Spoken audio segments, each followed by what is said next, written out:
चलिए दोस्तों, आज आपको ले चलते हैं राजा भर्तरी की गुफा जो गढ़कालिका मंदिर के पास है। गुफा के अंदर जाने का रास्ता काफी छोटा है। गुफा की शुरुआत में दो गुफाएं दिखती हैं। पहली गुफा राजा के भतीजे गोपी चंद की मानी जाती है। गुफा के अंत में राजा भर्तरी की प्रतिमा है। गुफा में एक और अलग से रास्ता है जिसके बारे में कहा जाता है कि ये चारों धाम जाने का रास्ता है।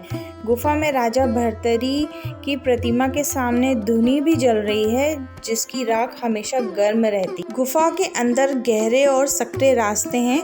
कई फीट नीचे गुफा में जाया जा सकता है जहां सांस लेने में भी परेशानी होती है।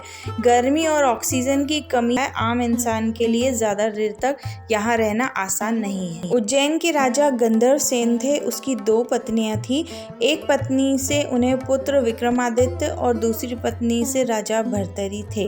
गंधर्व सेन के बाद उज्जैन का राजपाट भर्तरी को मिला क्योंकि वह बड़े थे। राजा भर्तरी की दो पत्नियां थीं, परंतु उन्होंने तीसरा विवाह किया और उनकी तीसरी पत्नी का नाम पिंगला था। कहा जाता था पिंगला बहुत ही सुंदर थी। राजा भर्तरी अपनी पत्नी से बहुत प्रेम करते थे, लेकिन पिंगला कोतवाल को प्यार करती थी। एक बार उज्जैन में तपस्वी गुरु गोरखनाथ आए। जब वह दरबार पहुंचे तो राजा भर्तरी ने उनका खूब आदर सत्कार किया। आदर सत्कार देखकर गोरखनाथ अति प्रसन्न हुए और राजा को उन्होंने एक फल दिया और यह भी कहा कि वह इसे खाकर सदैव जवां रहेंगे। राजा ने यह फल खुद नहीं खाके अपनी पत्नी पिंगला को दिया, परंतु पिंगला कोतवाल को प्यार करती थी और उसने वो फल कोतवाल को दे दिया। कोतवाल एक वेश्या से प्यार करता था और उसने वो फल वेश्या को दे दिया। ऐसे में वेश्या ने सोचा कि ये फल खाकर मुझे हमेशा जवां रहना पड़ेगा और यह काम हमेशा करते रहना पड़ेगा, इसलिए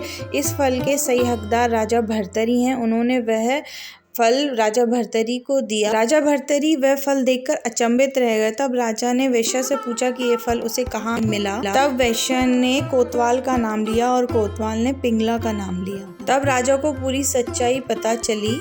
तब राजा समझ गए कि रानी ने उन्हें धोखा दे दिया। राजा के मन में वैराग्य जाग गया और उन्होंने अपना पूरा राजपाट अपने छोटे भाई विक्रमादित्य को सौंपकर उज्जैन की एक गुफा में आ गए और वहां 12 सालों तक तपस्या की।